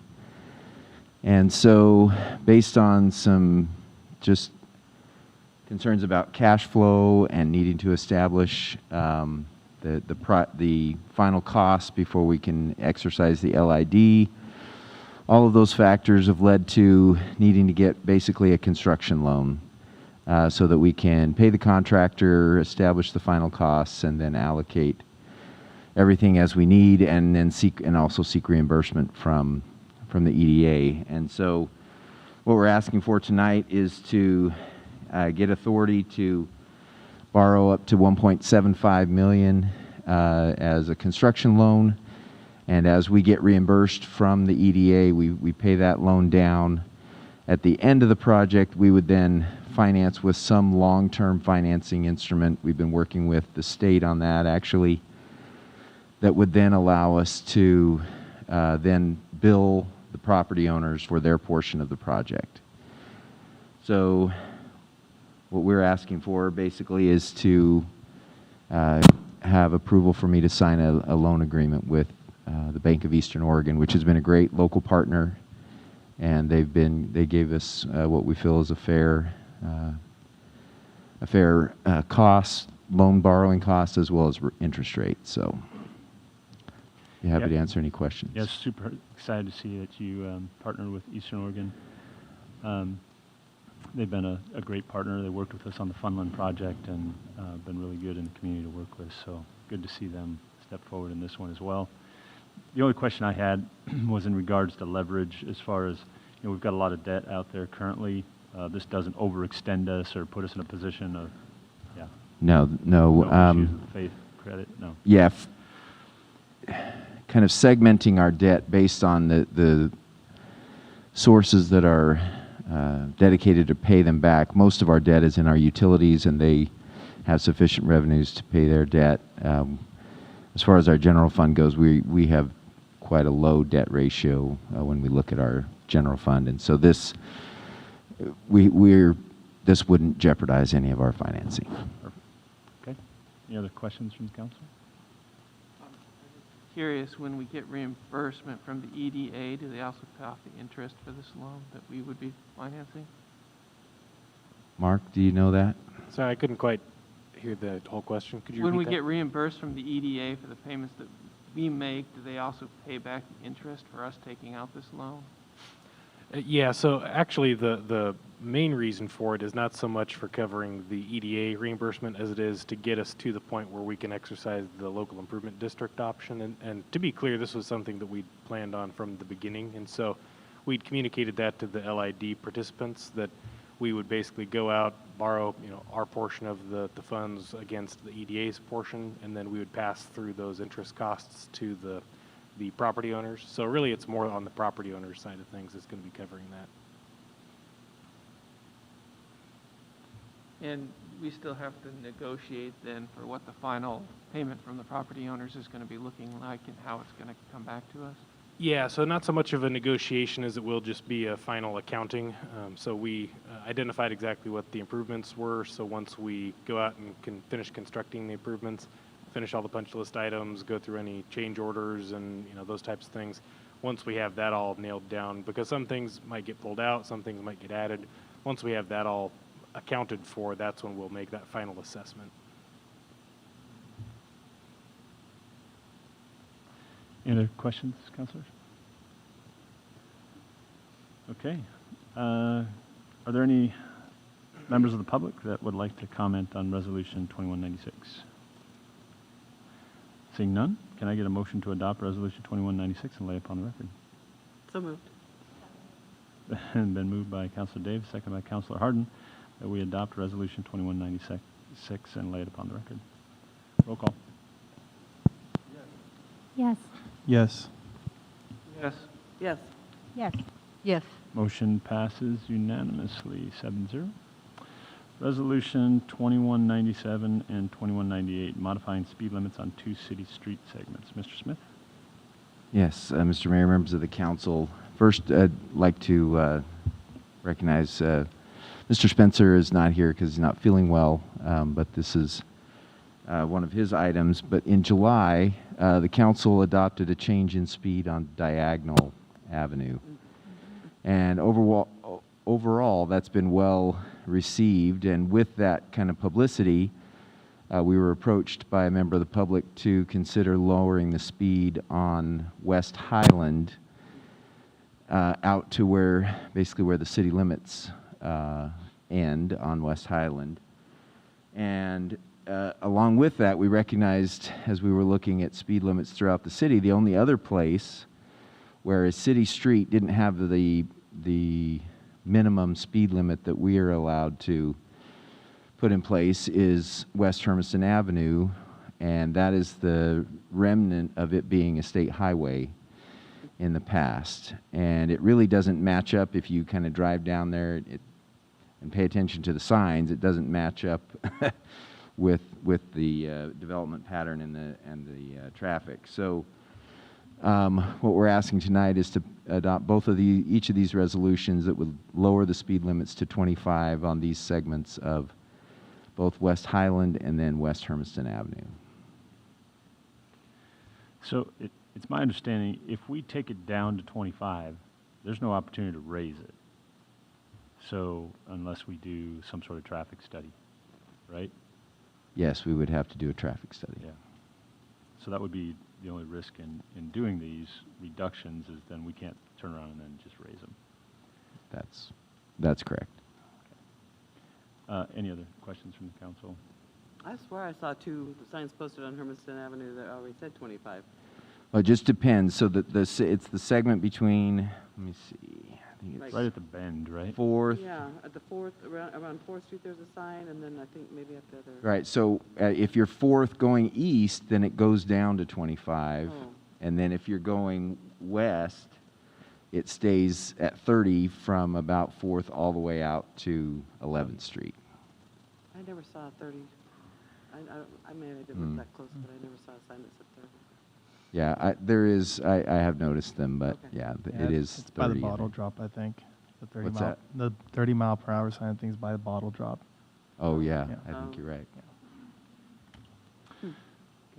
Any other questions? I guess my only comment would be, I mean, I don't see too much of a problem with lowering the speed limit to 25, I mean, primarily for safety reasons, but those are also 2 long stretches of road with no formal crosswalks or any pedestrian safety crossing marks through there. Is that something that we can look at in the future too? Sure, I mean, there are some on that segment of West Hermiston. There's a crosswalk there at 10th by the park. By the park, yeah. But yeah, I mean, we can look at that and kind of get a feel from Anderson Perry where, they might recommend trying to do more of a formal crossing. But that area that's most concerned is that West Hermiston Avenue, right around the bottle drop, right around the gas station. A lot of people just kind of walk willy-nilly across there, so. Catholic Church. Yeah, that's true. There's one there. But, yeah, we can take a look and see if there's any recommended areas. That stretch of West Highland is a little tough because of there's not sidewalk on both sides all the way, but we can have them take a look and see if they have any recommendations. On West Highland goes from 11th to 15th, right?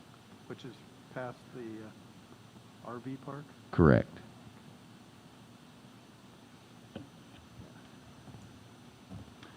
Any other comments, questions? Any public comment on resolutions 2197 and 2198? Yes? Jackie Linton, Hermiston. I just want to comment on the West Hermiston Avenue, the street I drive up probably 2 or 3 times a day. I feel that 30 miles an hour is not that fast going down that street. What I would like to see, because you don't see too many people walking in that area. Like I said, I probably drive that street 3, 4, 5 times in a day. Is the stop signs, those flashing lights when people get ready to cross. I would like to see something like that maybe put up on the sidewalks instead of just lowering it down to 25. On the sidewalks, There's at the sidewalk areas where people want to cross. Oh, right. On Put crossings. those flashing lights when people want to Gotcha. crossing and people can stop and let them by. Like I said, I drive that street a lot. My daughter lives on that side town. I live over here, so my grandkids, I'm not going to see her. I'm going to see my grandkids. I'm going to see them. So I'm going over there, getting them a lot, taking them home, taking them to my house, and so I'm just driving down there all the time. And I don't really think 30 miles an hour is that fast. And if it's lowered to 25, do we have like a 5-mile-hour grace chief of police? So I can still do 30 He's not if going it on is public lowered? record. No saying- comment. No comment. Okay. Thanks, Jackie. All right, any other public comment? Okay, so there are 2 resolutions in front of you this evening. I need action on both of them. And so we're going to start with West Highland Avenue, which is the 2197. That's the intersection between Southwest 11th Street and Southwest 15th Place. I need a motion to adopt Resolution 2197 and lay it upon the record. So moved. It's been moved by Councilor Davis, seconded by Councilor Duran, that we adopt Resolution 2197 and lay it upon the record. Roll call. Yes. Yes.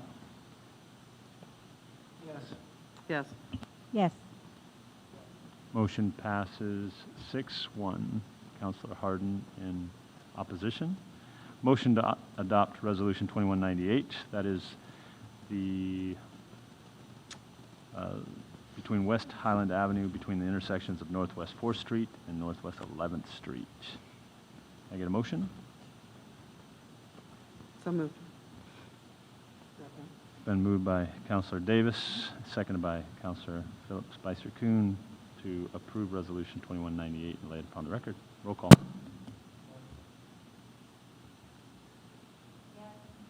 Yes. Yes. Yes. Yes. Yes. Motion passes unanimously, 7-0. Resolution 2199, Sewer Pipeline Crossing Agreement. Mr. Smith? Yes, Mr. Mayor, members of the council, this item is kind of an effort that started with our capital improvement planning and trying to make sure we take care of all of the sewer lift stations that are around the community. And really credit to our engineers as well as the public works staff to take a look at this. This is a lift station that's basically in the right lane of 395, approximately in front of Autocool or the hotel. And it was a very difficult to maintain. It takes a lot of very intense traffic control and really setting up a dangerous situation for our staff as they go and maintain that. But it did need some upgrades, needed some work done on it. But the engineers and the staff worked on an alternate solution, which is to take those same customers, route them over to a manhole that's in front of the Turnbull Chiropractic office. But the one challenge is what we're here before you tonight on that is that it has to go under the railroad. And they are always very careful about what they let go under their tracks. So this is a effort after Anderson Perry has been working with Union Pacific, reviewing our plans and everything we intend to do. And so this is the crossing agreement that that they are requesting we sign. And so we bring that forward to you to request permission for me to sign that crossing agreement. Thank you, Ms. Smith.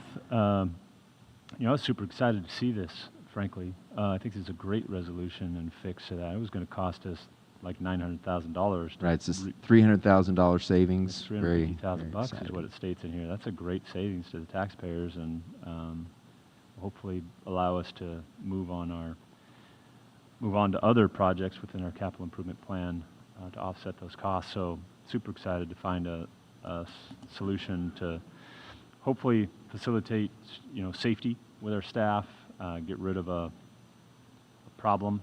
And so thank you to Anderson Perry and the Public Works staff for finding a solution to that, and to the railroad for allowing us to do that. I know they sometimes are sticklers about stuff around the railroad tracks and easements and right-of-ways and that sort of stuff. So I appreciate their willingness to work with us to find a solution to that. So, other comments, questions on this?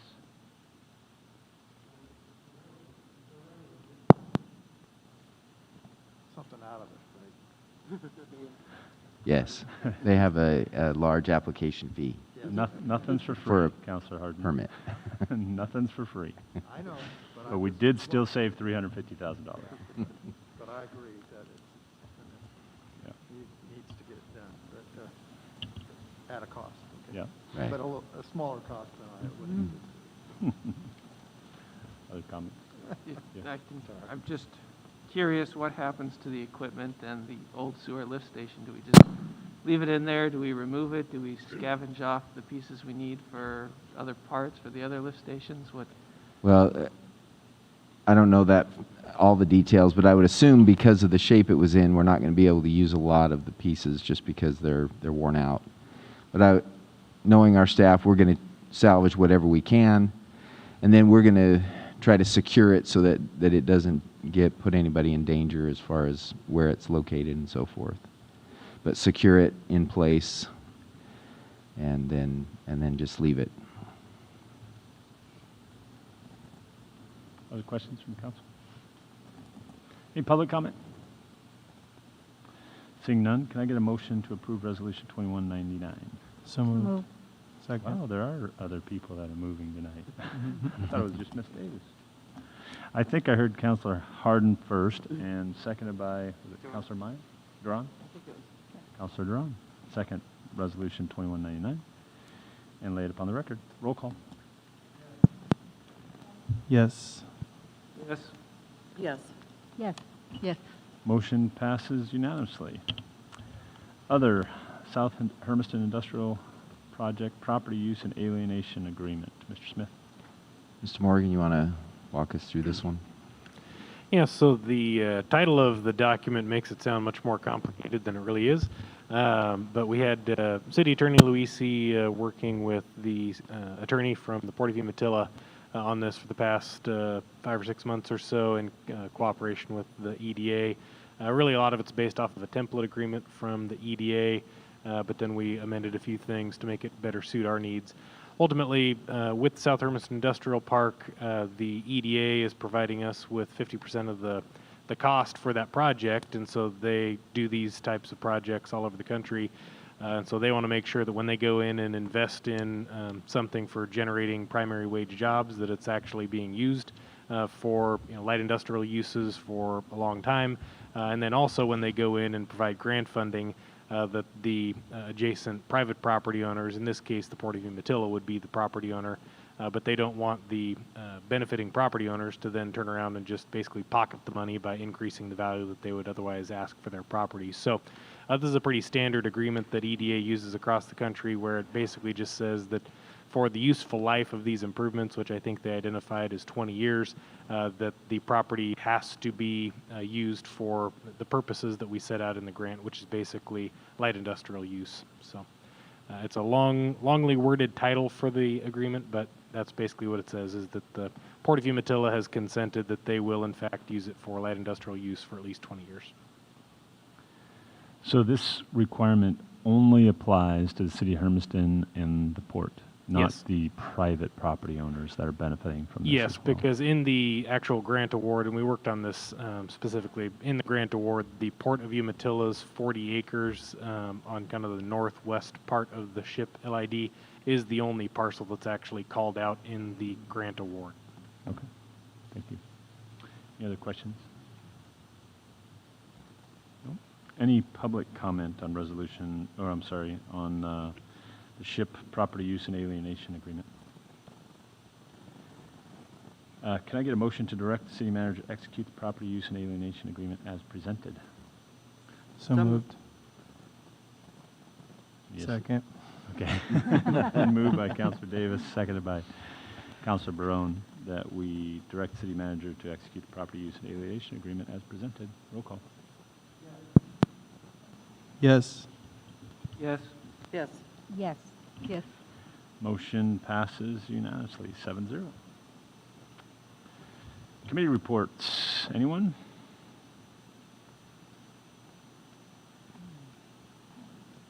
Yes, Ms. Myers. Have a Parks and Rec committee meeting, but we didn't have a quorum, so we couldn't pass any of the minutes that dated way back. And so basically, we weren't able to have it. You'd sit around and talk and get up We to date on did sit stuff? around and talk, and they did talk about the Larry's retirement, Mhm. the Funland Park updates, which are still ongoing, and they're waiting on the fence, and their decision still hasn't been made on whether or not there will be a larger fence. Riverfront Park has yet to begin because they're waiting on parts for that. Teen Adventure Park still is in the works, but not yet accounted for. Adult and youth sports programs and all the fall programs were going forward. Perfect. Thank you. And that's really all that we talked about. You know, I got a question. I guess this, since Councilor Myers brought it up, what does the council feel about Funland fence? You guys have an opinion? We're slated to have a 4-foot fence. Are you talking about the picket or the another Both. safety fence? Oh, Right? The picket Wrought fence iron, is about 4.5 feet tall. 4-foot wrought iron fence, kind of like you see around the Bulldog Stadium, except for shorter, obviously. Right. Do you guys feel like it's necessary? Do you feel like it's important? Should we continue to proceed? You know, I'm mixed now because I drive up there and I see this beautiful park and it's unabated and you get to see everything, and then I'm not looking through bars. And so I'm confused. I'm feeling like, you know, but I also am concerned about the safety aspects of having a 2-year-old and a mother that's maybe sitting on her phone and maybe not paying attention, and a kid runs out of the parking lot too, and I mother worry about the expressed safety. that. Mom talked to me about that, not having The safety issue? Yeah. Yeah, not having them it fenced corralled in. and Right, so I do worry about that as well. I've had several mothers approach me and say that that is a concern. A fence? And then also the ability, the access for kids to get in there and, you know, do nefarious works. Right. Yeah, yeah. It's pretty open, so if you wanted to Yes. drive a vehicle in there, you could, pretty Yeah. much. For now. Yeah, that's true. So, Councilor Peterson? people are in favor, yes, Councilor Peterson? So they're doing some pretty awesome stuff with plexiglass these days. I mean, does it have to be a fence in the way that we're used to thinking of fences, or could we think something unfenced like, but a fence? I mean, we see plexiglass all over the place these days, and they, I mean, literally everywhere. Yeah. Could we find something that doesn't block the view, but still has the same purpose? I think that's a good question. My concern with plexiglass is, you know, it's scratchable, it's breakable, it's, The wind around here, I don't know. yeah, and I don't know how much of a, I mean, you could probably get creative in how you protect the wind, but Mr. Well- Smith, you got any thoughts on, yeah? Yeah.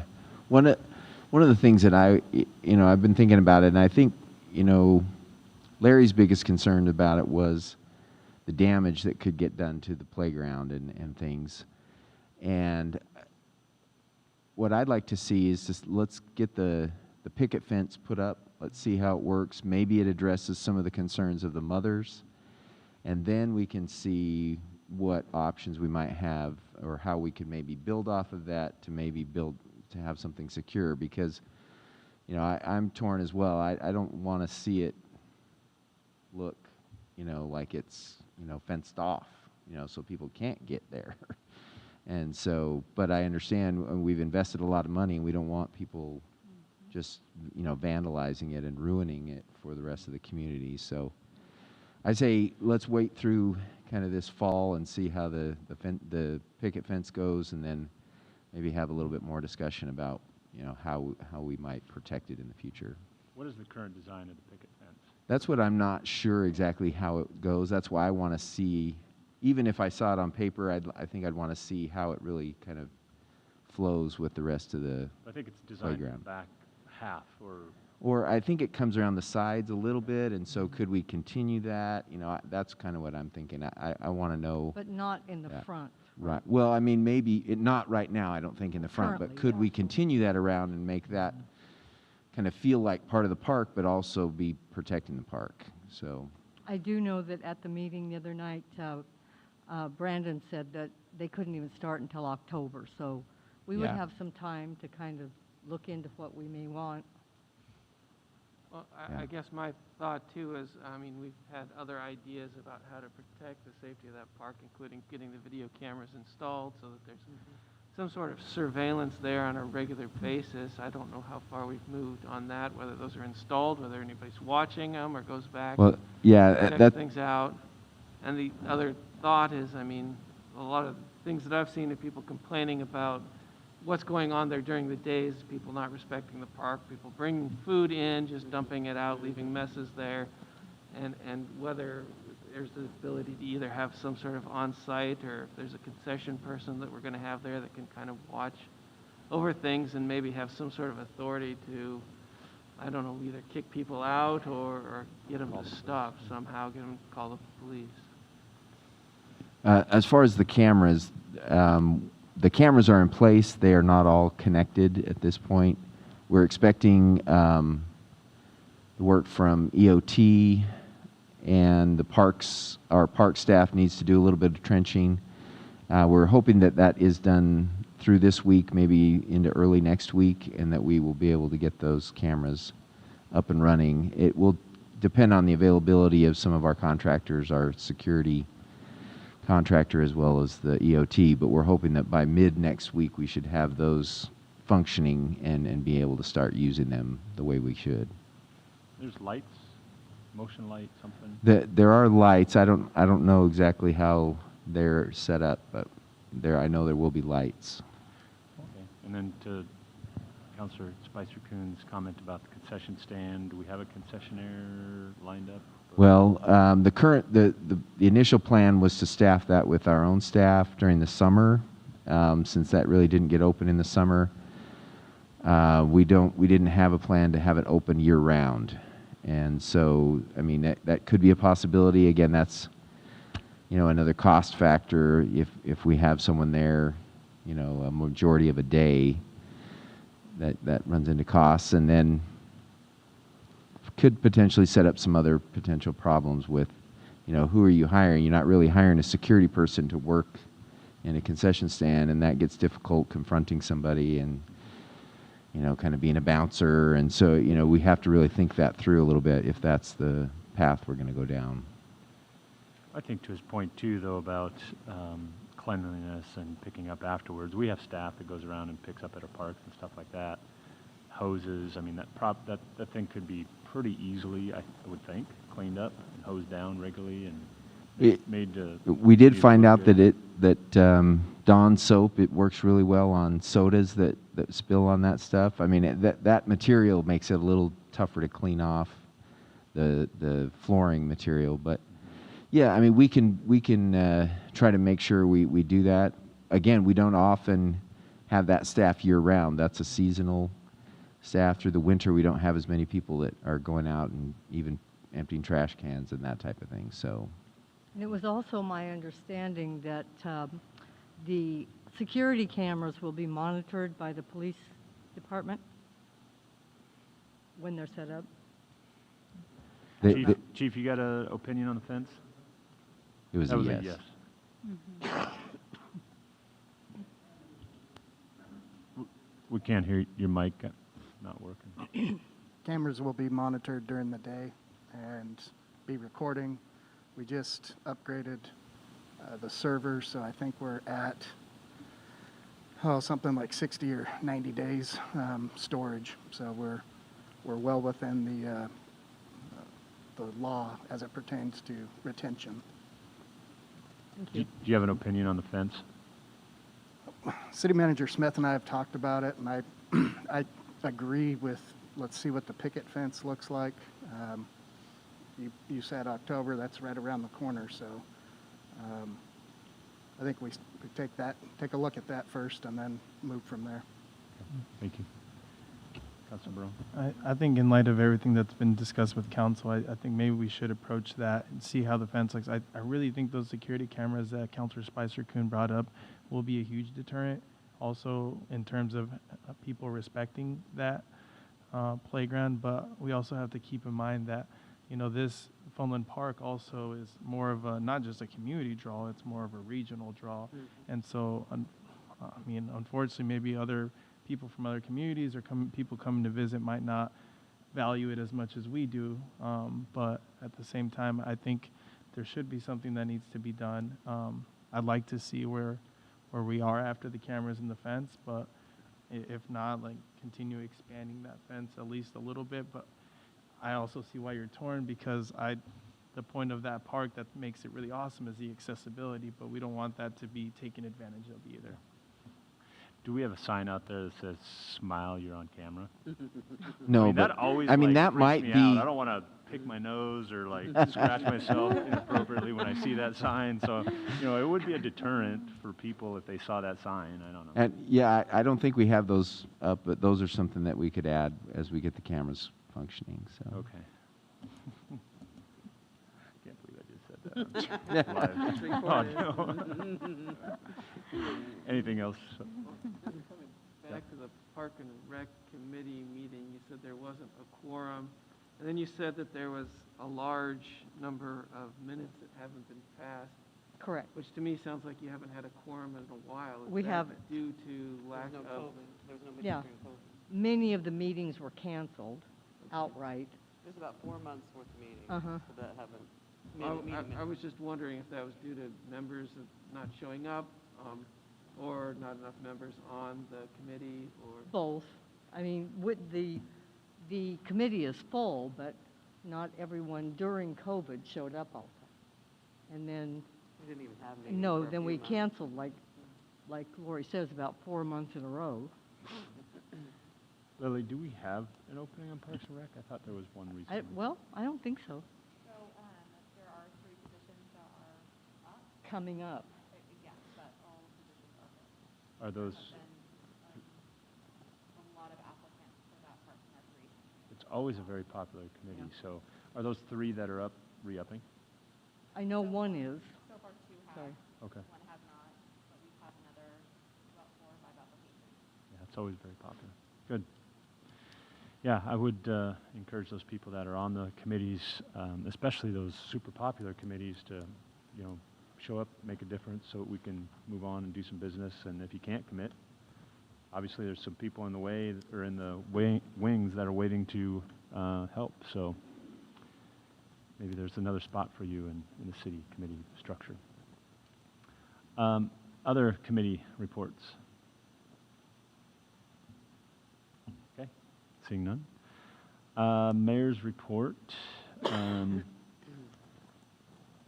We did have a city managers, mayors, commissioners meeting recently. We talked about, the potential new property for a homeless camp. It was in the newspaper here recently, and I see that the commissioners have approved that site at their most recent meeting. Right, and that was at least for a temporary location, and then as we kind of do some more due diligence and work on the rest, but it could be a potential permanent location. So everybody is aware the City of Umatilla and the City of Hermiston specifically are working very closely on that, but also Stanfield and Echo. All four cities have worked really well together to try and find some solutions for our homeless population, and so we're all kind of in concert working with the county and trying to find some solutions, as well as working with Stepping Stones Group and other agencies to find some resources for the homeless population. We also talked a little bit about the new garbage service. Many of you are probably aware that sanitary disposal is transitioning to a new larger corporate entity, and so we're still waiting to see the details of that. A lot of, I guess, concern or anxiety about the service and what's going to be provided to the community, and will it be continued as is, and will the service costs go up? And I still think there's a lot of questions that are left to be answered. Is that fairly accurate? Yes, and we've been doing some research. Mr. Morgan had a meeting with the representative from the new owners, and so we're hoping to have kind of that due diligence done and bring that back in October for the council, because according to our franchise, the cities have to approve a new owner of the company, and so we want to make sure that we've checked everything we can, looked at any options we might have, and then be able to bring that to the council. City Manager Smith and I will be meeting with the BMCC president tomorrow, I believe. So if there are issues that the council would like us to bring up or address with the new president, all ears. There's also a general meet and greet tomorrow afternoon. Okay. So it's where and what from time? 2 to 3 at the BMCC campus, That's or right. the EOHEC. Open house tomorrow at BMCC campus, 2 to 3. Are there any issues that the council would like us to speak with BMCC president about? Yes. No issues in particular, but I guess I'm thinking about tomorrow. I'm like, man, I'd love to go and meet like another figurehead that's going to be very critical in our community. Unfortunately, I got school, a lot of other things, but I was wondering, do you think it'd be possible, obviously he's getting his feet on the ground and everything, but for him to come out to a council meeting and maybe see what he has to say about what his vision of BMCC looks like and what he'd like it for it to be? And we could definitely ask him, and maybe give him a couple of months to get his feet on the ground and have a better chance to give us a good opinion. Yeah, because he's new, right? Yeah, I think early September. I mean, maybe he's been on the job a week, 2 weeks. Yeah. So yeah, it'll be a great opportunity for us to kind of just get to meet each other and touch base, develop a relationship, and as the relationship grows, and he's, like Mr. Smith said, learning what challenges he has as well as opportunities. Maybe we can have him come back mid-year and kind of give us an update of his thoughts. Yeah. That's a good idea. Any other comments? Okay, how about council reports? Anything? Yes, Council Peterson? Not working necessarily. So last Tuesday, because we have the League of Cities Women's Caucus, and after originally having some conversations with the organizers and then attending one of their meetings regarding how they're going to be selecting their board of directors and that sort of thing, and then having an additional conversation, I went ahead and signed up to be on the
Excellent. Thank you for your volunteerism and willingness to represent Hermiston beyond the city. Thank you. Other comments? Yes, Mr. On. Yeah, I just want to say that, I noticed that Mr. Cook, Vernon Cook, passed away, so I'm really happy that the city was able to Great give that timing. recognition to the family while he was still alive. So my condolences to the family. And I also want to thank all of the organizers and volunteers that made the Luis Palau such a huge success. I think, I saw a lot of volunteers, so that was pretty much an all weekend kind of a thing, and I'm sure, months way before that event. So thank you for all of the people that were involved, and I thought it was great. I also want to thank the doctors and the nurses in our hospital, because I know that they are getting overwhelmed once again, and so, my thoughts and prayers are with them. And I know that they're providing the best care that they can. So I just want to keep them in mind, as well as our law enforcement officials that still have to go out to homes and, don't know what they will face. So we're thinking about them. Very good. Thank you for your comments. Others? Okay. Ms. Smith? Just one item I wanted to make sure I remembered I had not pointed out or reminded the council of this, that in addition, Larry has officially retired, but we have, as a city, hired him to cover a couple of projects that he was very deeply embedded in through the end of the year. We're hoping they will be taken care of by then. One of those is the Riverfront Park. He's been working closely with FEMA, and they change staff all the time, and that causes problems. And so we want to try to keep our continuity and try to keep that going, as well as a couple other projects. There's another couple of grant projects that he was highly involved with. So he's just going to help our staff make sure that we, pick up all the details and don't miss anything. So I just wanted to make sure the council was aware of that. And with that, that's all I have.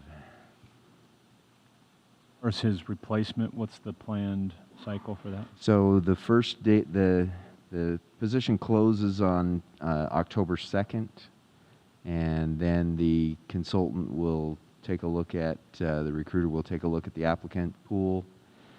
She can, if the pool's looking thin, at that point we can extend it, and we'll look at that if it's there. But she will take a look at those and give us a recommendation of a pool, and then at that point kind of hand off to the city, and we'll set up an interview process with the candidates. And I will be asking some counselors to just be a part of that, as a department head is always a key piece of our management team, and so getting your feedback is valuable as I consider the different options. So Perfect. Thank you. Any other questions from the council? Okay, so we do have a executive session this evening. The City Council of the City of Hermiston will now meet in executive session in the Conference Center Rotary Room for the purpose of discussing matters pertaining to the employment of a city attorney.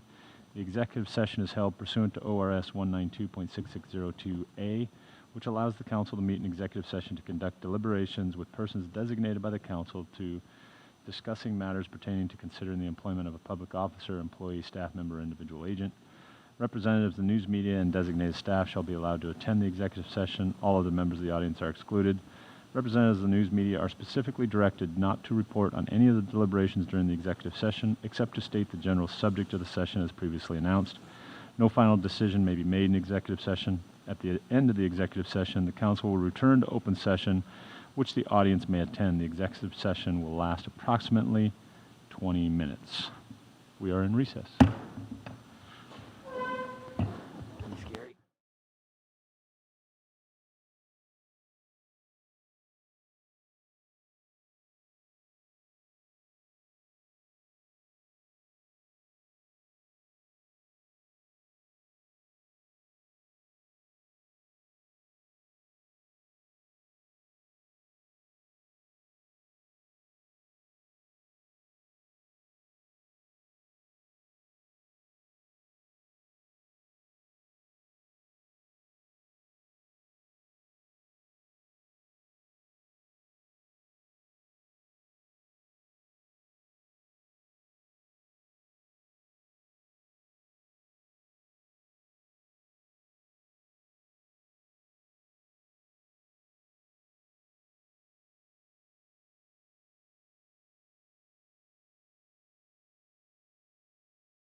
Mr. Luis, you go? You left? Okay. All right, we're going to reconvene the Hermiston City Council Urban Renewal Agency for September 13th, 2021, coming back out of executive session for a consideration of a motion to hire city attorney. Mr. Smith. Yes, after we've gone through the interview process and after the council's spoken with him tonight, I'd recommend that we hire Mr. Richard Tovey as an in-house city attorney. So just for the public's own information, the city of Hermiston has not ever hired a city attorney as a employee of the staff. So this will be our first hiring of a city attorney. We've always contracted out for that services. So this is something new for our community. Is that accurate? That's correct. And so as a result, the council actually hires two individuals now within the city manager directly and the city attorney. In our charter, that was spelled out. Charter or? In the council? charter, In our yes. charter, that was spelled out that those two entities would be independent so that they could be independent of each other in decision-making ability. So this is the council's first opportunity to hire a city attorney. Correct. Okay. And we have a great, excellent candidate. We've all had the opportunity to interview him, and he went through an interview process. He was on 3 different panels, included public members, it included committee members, included staff, included counselors. So he survived the gauntlet and still came Yes. back for more. Tonight the council had an opportunity to speak to him as well. Are there comments or thoughts from the council about this position?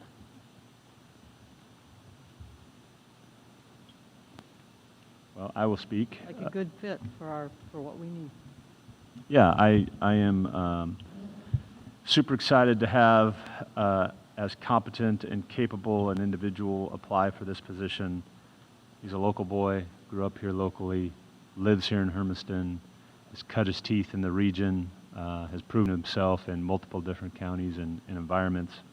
And so I think he's going to be an outstanding person to be our first hire as Hermiston City Attorney. So I'm looking for a recommendation, if anybody would like to go forward with a motion to hire him. So moved. Second. There was a motion by Councilor Davis, seconded by Philip Spicer-Kuhn, that we hire Richard Tovey as our first ever city attorney. Roll call. Yes. Yes. Yes. Yes. Yes. Yes. Yes. Motion passes unanimously. Congratulations, Mr. Tovey. Anything you would like to say as your first public opportunity to speak? Yes, please. State your name, your address. Mr. Mayor and councilors, I appreciate you taking the time to talk with me, and I appreciate this opportunity to come work for the city, and I'm excited to get ready to come to work. So we're looking at here in just a few weeks we'll be up and going. Well, congratulations and welcome you so aboard. much, everyone. Yes. All right, Mr. Smith, anything else?